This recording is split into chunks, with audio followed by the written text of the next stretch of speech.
Hello, my name is Lori. Welcome to my channel. We are quilters. It is Wednesday and we are working more on the adventure of Sherlock Holmes quilt. There is no story this week. We finished that up last week for July. The next one starts in August. But let's take a look at the blocks we are making for block number 2 that goes with the story The Red-Headed League. We created the big 9-inch blocks last week, and here we have those to look at. All the blocks within the big block are the same construction. There's the other one.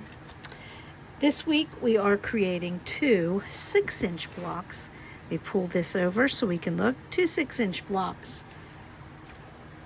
That means next week is a bit more intense with the 10 3-inch blocks.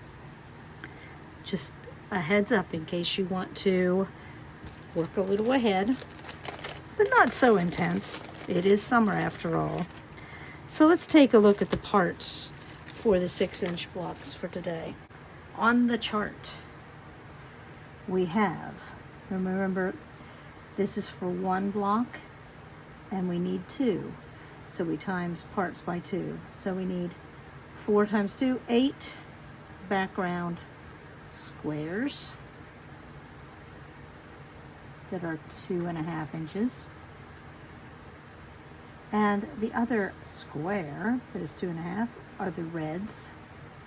So I have 2 of those. A little bit different than the ones for the 9-inch. Now let's go to the quarter square triangle units. Of background, which goes along the outside edge, I need 1 times 2 is 2, cut in quarter pieces. So I will have 8 of those pieces. Then, for the star points, I need 2 times 2 is 4, 3.5, cut in fourths. So I have one that looks very much like a white grunge or off-white grunge, and one that is a very white grunge. So there were 2 of these and 2 of these, and now they are cut into fourths. And last, I have the inner triangle that will butt right up against the red. 1 times 2 is 2, that are 3.5, cut into 1/4 pieces. Let me lay these out because that is the first unit I created last week, and again this week it's the same thing but a little bit smaller. I know that the background will go on the outside, and I'm going to lay these out in 2 different piles because they are 2 different things.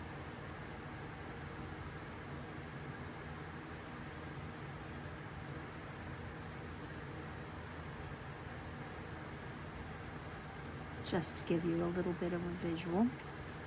The inner blocks are the same.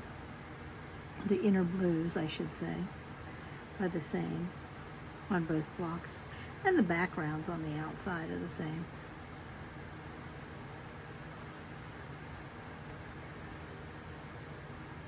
But the whites are a little different.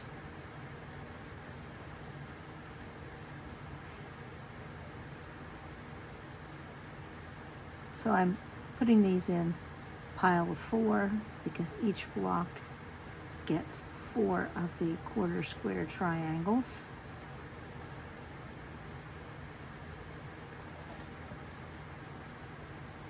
And then the very white, and it has a little bit of a print on it, so I want to put them all facing up.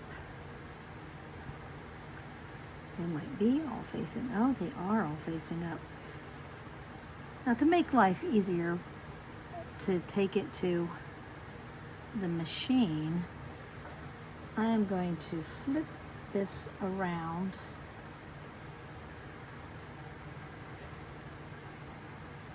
And while I am at the machine, I will be flipping the white on top so I can sew with the flat side toward the presser foot and the needle. So I don't have to deal with that point being stuck under my needle. And if I do that, I can speed piece and get these done quick, quick, quick. I'll be right back to show you these pieced together. Just a quick reminder, flip your blocks so that the dark part is up as you are pressing, and press to the dark part so that your seam doesn't shadow through.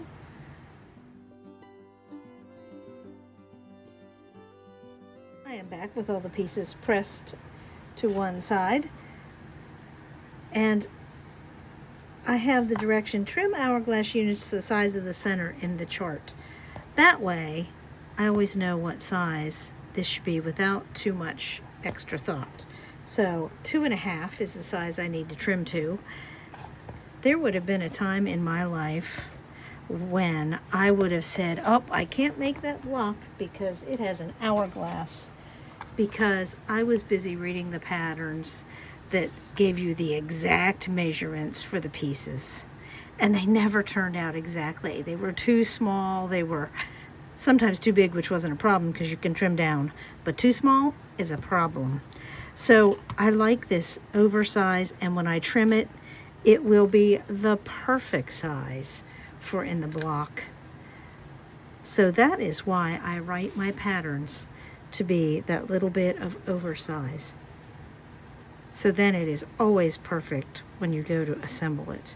Let me set this on speed, and I will trim my 8 little hourglass blocks. As Marion says, whee!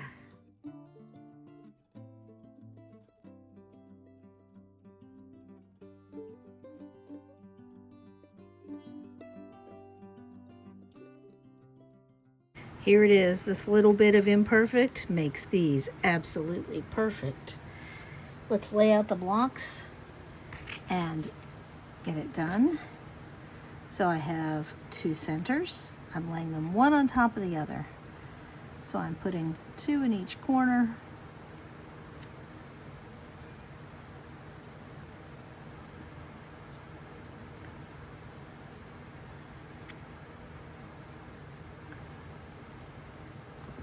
And then remember, this one goes toward the middle. Doesn't matter which one. And I only want one of the very white.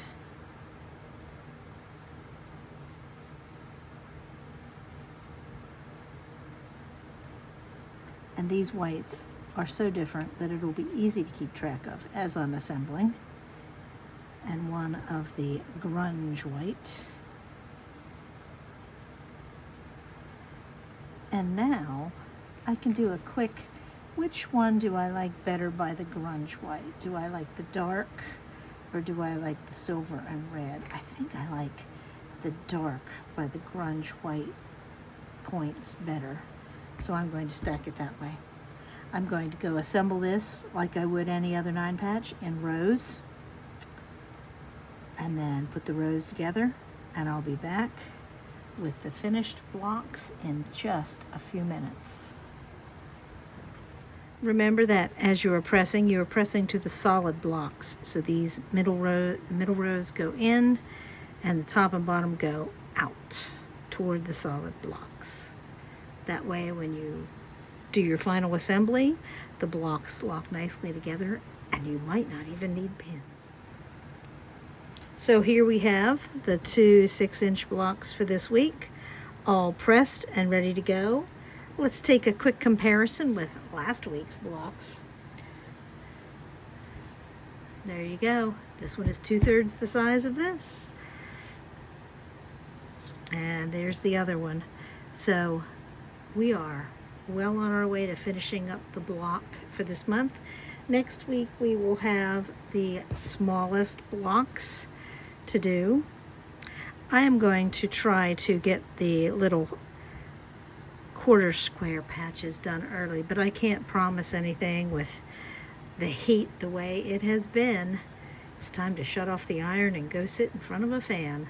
Hope you enjoyed putting together these little 6.5-inch blocks that finish at 6 inches, and we will see you on Friday for Blabfest. Bye.